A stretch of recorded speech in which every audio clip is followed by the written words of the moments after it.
রোববার নরসিংদীতে অনুষ্ঠিত হল আওয়ামী বিরোধী গণসমাবেশ। এ সমাবেশ উপলক্ষে শিবপুর উপজেলার ইটাখোলা মোড়ে নামে হাজারো মানুষের ঢল। বিকেল নামতেই বিভিন্ন এলাকা থেকে মিছিল আসতে থাকে সমাবেশ স্থলে।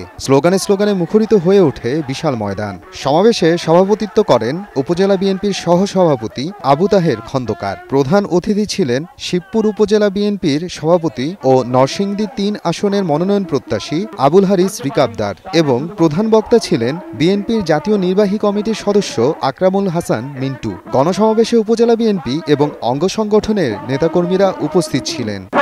হাসিনার সীমাহীন দুর্নীতি লুটপাটের বিরুদ্ধে প্রতিবাদ করতে গিয়ে আমাদের নেত্রী দেশনেত্রী বেগম খালেদা জিয়া দীর্ঘ প্রায় 7 বছর কারাবরণ করেছেন, কিন্তু একদিনের জন্য আপোষ করেননি।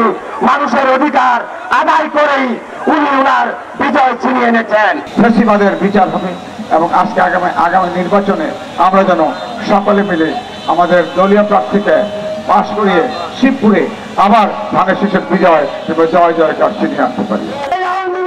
নরসিংদীর 5টি আসনের মধ্যে 4টিতে প্রার্থী ঘোষণা হলেও এখনও নরসিংদী 3 শিবপুর আসনে প্রার্থী ঘোষণা করা হয়নি। সময় সংবাদ, নরসিংদী।